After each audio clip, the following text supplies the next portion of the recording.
Out of beer, pal. Out of beer. Everyone was calling us Alcoholica. We'd roll into town and, I'd hear people screaming, Alcoholica! The name just stuck. Cause if you don't start drinking, I'm gonna leave. We were proud of that. We're living the rock and roll dream, and we can drink more than you. For the most part, the booze just fueled those first few shows and then started fueling those first few tours. We had to drink before we went on stage. Getting warmed up. I remember being fearful one night. Oh, I'm not drunk. What do you mean we're going on in 10 minutes? Oh, trying to drink as much as possible. It's just crazy. I just want to say cheers to all you guys and thanks for coming down and getting nutty with us, man. Cheers. It got to the point where someone gave me a live tape and I was like, oh my God, that's us. That doesn't even sound like us.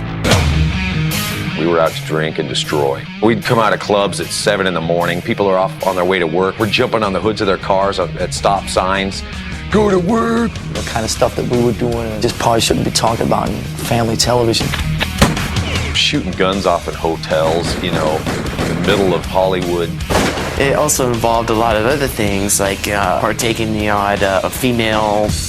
Back then, bands like Metallica, Anthrax, Slayer, the girls were kind of few and far between. And maybe it's because of what we looked like. I'm too sexy for my shirt. God, they're ugly. It's a bunch of ugly guys. We looked like we were 7-Eleven employees. They can rock, though.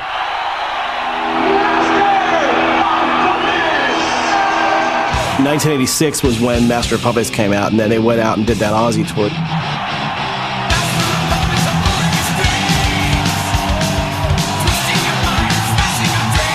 And that was when they went from being a really amazing underground club band to being a band that could go out and play arenas. It was unbelievable to be sitting there with Ozzy every night, playing to 15,000 people.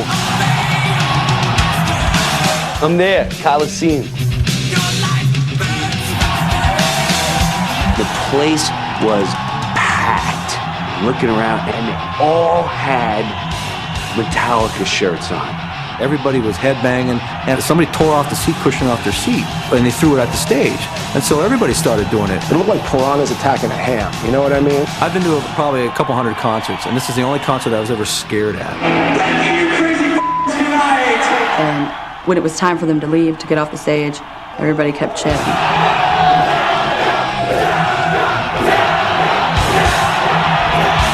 This is the Ozzy concert, right? Like, Ozzy's definitely coming on. They were blowing Ozzy off the stage. They were just a monster band. We were out to take over the heavy metal scene.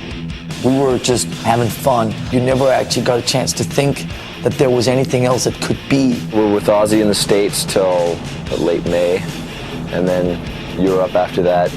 Until next year. Yeah, we're pretty much on the road. It was a night like most of the rest of them on that tour. Play a show, hang out, drink, and stumble onto the bus. That night, we were in Sweden. We were on our way to Denmark for a show. Me and Cliff were the last two people up. I went to bed before he did. The next thing that happened was I just remember hearing these loud noises. It wasn't an earthquake, it was the back wheels of the bus jumping. The bus flipped and was rolling.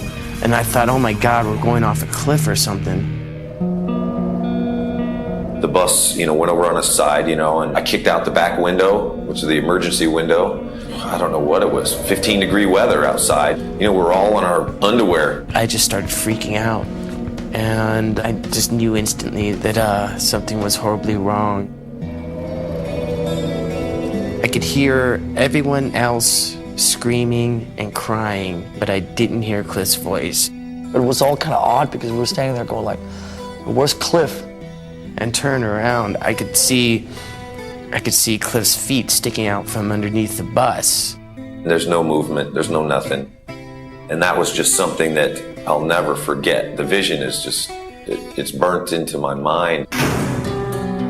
It took days, weeks to be able to just understand that had gone down. It's one of those things you relive over and over. You think so much about, and you try and change it in your mind. It was so surreal because death and mortality. That was not part of the gig, you know what I mean? I felt like an orphan, you know? It felt like I lost, you know, an older brother. It was so sad that he was taken at such a young age. Shortly after his funeral, we all decided Cliff would be the last one to say, you know, let's give up. That would pissed him off, you know, immensely. We had to keep going because it was the only thing we knew. We talked about it, and we wanted to keep the spirit of Cliff Burton alive and well in Metallica, and to stop Metallica would to stop that spirit.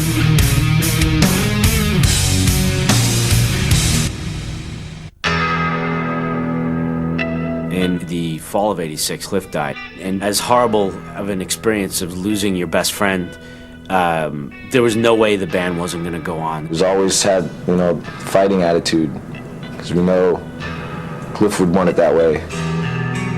We just jumped in and started auditioning, calling around, checking in with people like Brian Slagle. I said, well, I think I have the guy for you, Jason Newsted. Of course, his favorite band in the world is Metallica. When I went in for my audition, I'm like, holy crap. I know every song that they've played and worshiped them and all that thing. He was incredibly talented. In the end, we just realized that Jason was the right guy.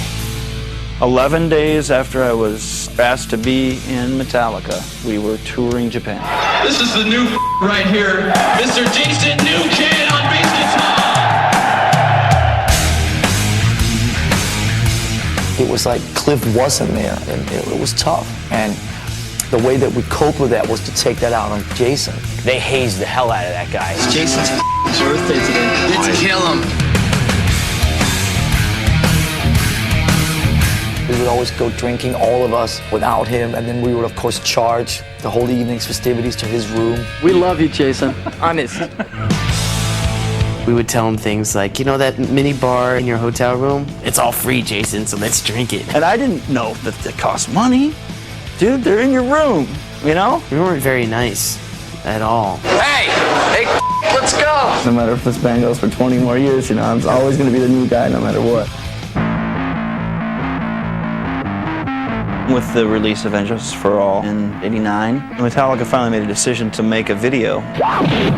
Here's Metallica with their first video ever. This is called One. At that time, videos on MTV were all just kind of cheesy and corny. Now that the war is through with me. We were more into portraying ourselves in a different light. All that I see, absolute horror. I cannot live, I cannot die. Trapped in myself, fighting my only fear. Darkness imprisoning me. Television had the power to show the people what Metallica looked like and sounded like and make it almost a household name. When the One video came out, it exposed millions of new people to Metallica. They were on the brink of, if you haven't heard of us, guess what? You will.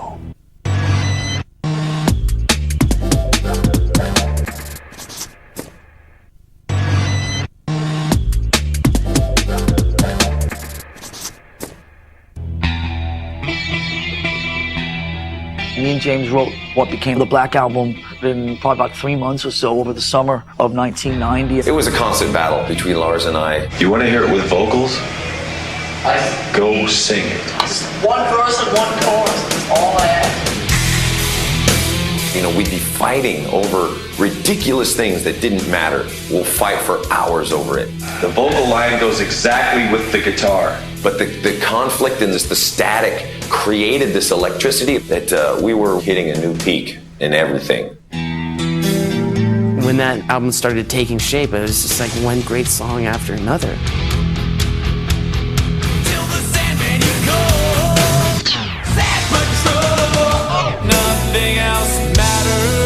From a production and songwriting point of view, it was a departure from all the albums they had done. Songs that were a bit different, a bit more melodic, a little more personal. It was an amazing record, and it kind of had the feeling of keeping their old fans happy, but also kind of crossing the boundaries into new stuff.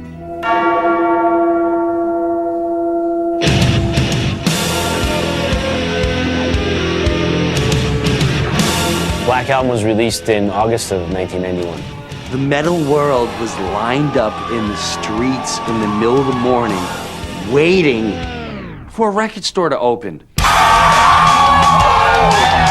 Black Album came out, debuted #1, and it was just a combination of, an amazing album, the right time, the planets just all aligned themselves properly. You guys expecting your album to do what it did? I mean, were you blown away? No, actually I was expecting it to do a lot better. Every month I'd get a phone call, yeah, we just passed the 4 million mark, a month later the 5 million mark, a month later the 6 million mark, and the record just kept going and going. After like the third or fourth single, I just thought, when's it gonna stop? But it never really stopped. It was craziness. That was really the time where you thought, okay, this band is the biggest band in the world, because everywhere you went, you heard Metallica. We were just totally saturating airwaves. 40-minute music marathon, enter Sandman from Metallica. If it wasn't the airwaves, it was, the TV waves. Metallica rule! If it wasn't the TV waves, it was like the media. We were on front covers of magazines, and it was just everywhere. You had people in Russia, you had people in China. There's people on satellites jamming to Metallica. I remember one time, dude sends a video. It comes on the screen, and you're inside the cockpit of a spacecraft. You see these dudes come floating into the picture, right? And you hear music come on, and it's Metallica. And he takes his hands, and his hands come up, and he's got Justice in one hand, and he's got the Black Album, and he goes,